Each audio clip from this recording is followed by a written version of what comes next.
रात के 2:30 बजे तूफान जोर पर था। आसमान में बिजली कड़क रही थी और पुराने गांव की उस कोठी के दरवाजे बिना हवा के खुद हिल रहे थे। कोठी के भीतर एक कमरे में बस एक टूटा हुआ लाल पंखा धीरे धीरे घूम रहा था, लेकिन उस कमरे में कोई नहीं था। और फिर पंखा अचानक तेज घूमने लगा। उसकी आवाज अब सीटी जैसी हो गई थी। तभी कोठी के नीचे वाले तलघर में रागिनी ने करवट बदली। उसे सपना आ रहा था। खून से सनी दीवारें, फर्श पर पड़ा हुआ कटे गले वाला पुतला और दीवार पर लिखे थे खून के अक्षर, मुझे नींद नहीं आती, तुम भी सो नहीं पाओगी। रागिनी हड़बड़ा कर उठी। उसका गला सूख गया था। उसने पानी पीने के लिए लाइट ऑन की, लेकिन बटन दबाते ही पूरा कमरा झटके से काला हो गया। एक पल को अंधेरा, फिर अचानक एक कोना चमका, जैसे कोई सफेद साया वहां खड़ा हो। सिर्फ एक पल को। रागिनी ने कांपते हाथों से टॉर्च जलाई, लेकिन सामने कुछ भी नहीं था। पर दीवारों से एक धीमी आवाज आ रही थी, तुम अब इस घर की मेजबान नहीं, मेहमान हो। वो धीरे धीरे चलती हुई बाहर निकलने लगी। तभी उसके पैर किसी चीज से टकराए। नीचे देखा एक कटा हुआ पंजा जो धीरे धीरे उसकी ओर सरक रहा था। उसका गला सूख गया था। नीचे पड़ा कटा हुआ पंजा जैसे किसी अदृश्य ताकत से खींचता हुआ धीरे धीरे उसकी ओर बढ़ रहा था। वो पीछे हटने लगी, लेकिन उसके पीछे की दीवार एकदम ठंडी हो गई थी। ऐसा लग रहा था जैसे वो दीवार सांस ले रही हो। ये सपना है, ये सपना है। रागिनी खुद से बड़बड़ा रही थी, पर उसकी टॉर्च की रोशनी बार बार झपक रही थी और अचानक पंजा गायब हो गया। लेकिन जमीन पर खून की एक लकीर बन चुकी थी, जो उसे सीढ़ियों की तरफ खींच रही थी, उसी जगह जहां से कभी कोई लौटा नहीं था। रागिनी की आंखों से आंसू बहने लगे। वो पीछे मुड़ी। कमरे का दरवाजा अब अपने आप बंद हो चुका था और उस पर खून से लिखा था, अब तुम सिर्फ शरीर हो, आत्मा तो बहुत पहले खींची जा चुकी है। रागिनी ने दीवार पर हाथ मारा, लेकिन दीवार से निकली एक नीली नस उसके हाथ में उलझ गई, जैसे दीवार जिंदा हो।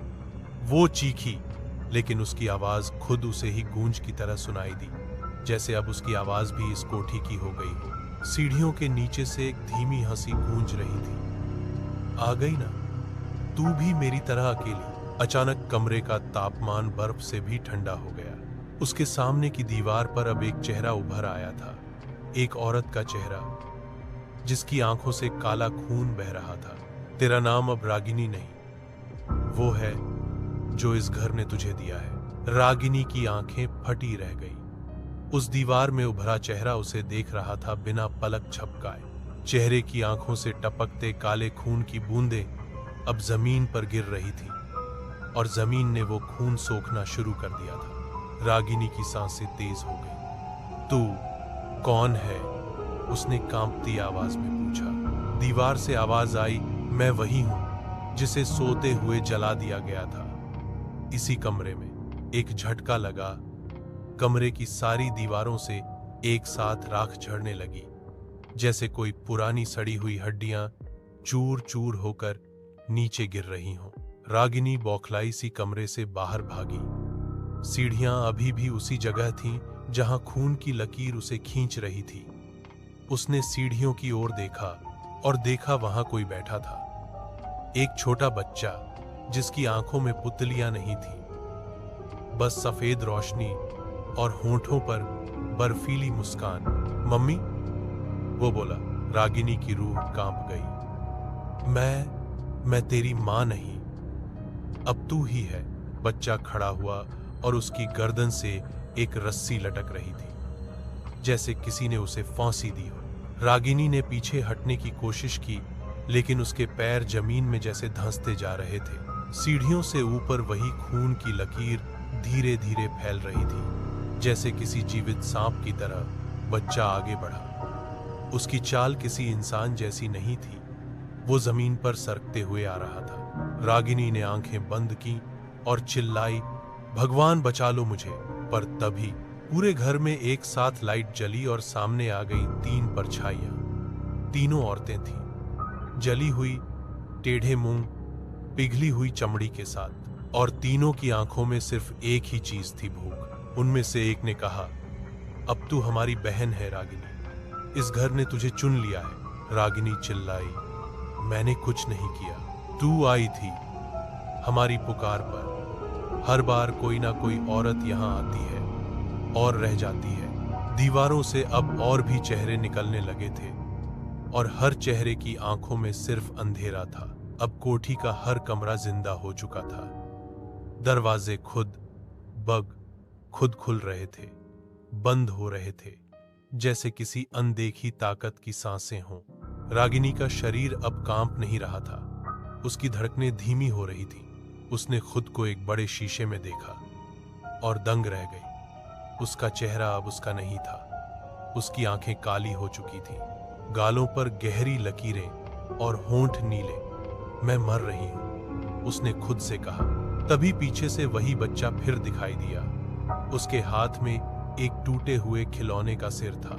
ये तुम्हारा बेटा है मम्मी, इस घर में जो आता है वो खुद को पीछे छोड़ देता है। रागिनी ने फिर चिल्लाया, मैं यहां नहीं रहना चाहती। पर कोठी ने जवाब दिया, तू अब चाह कर भी नहीं जा सकती। तेरा नाम अब इस जमीन में लिखा जा चुका है, खून से। और उसी वक्त उसकी गर्दन पर एक जलती हुई छाया की हथेली रख दी गई। उस जलती हुई छाया की हथेली ने जैसे ही रागिनी की गर्दन को छुआ, उसकी आंखों के आगे सब कुछ काला हो गया। शरीर अब उसका रहा ही नहीं, सांसें जैसे रुक चुकी थी, दिमाग जैसे किसी और के इशारे पर चल रहा हो। वो जमीन पर गिर गई, लेकिन गिरते ही उसकी पीठ पर लाल धागों से बने कुछ चिन्ह उभर आए। कोठी अब उसे चिन्हित कर चुकी थी। दीवारों से निकलती परछाइयां उसके चारों ओर घूमने लगी। हर एक परछाई कुछ बड़बड़ा रही थी, ले लो, ले लो, अब ये हमारी है। रागिनी ने आंखें खोलने की कोशिश की, लेकिन उसकी आंखें अब नीली रोशनी में जलने लगी थीं। तभी कोठी के एक गुप्त कमरे से आवाज आई, अब ये आधी बनी है, इसे पूरा बनाओ।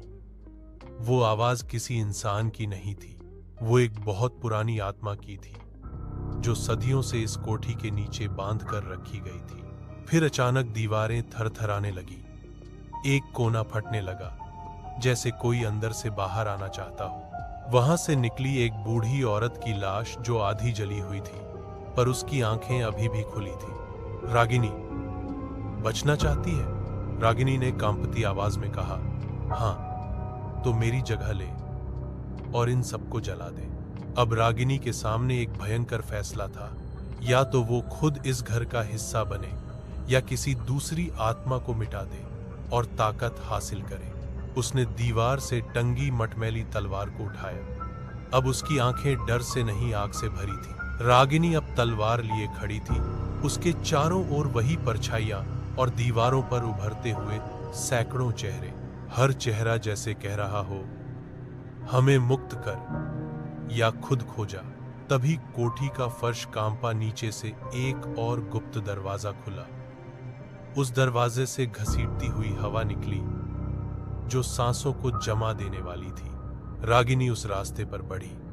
सीढ़ियां नीचे जा रही थी, नीचे, बहुत नीचे, जहां कोई रोशनी नहीं थी, सिर्फ सिसकियां थी, फुसफुसाहटें थी और कुछ अधूरी चीखें।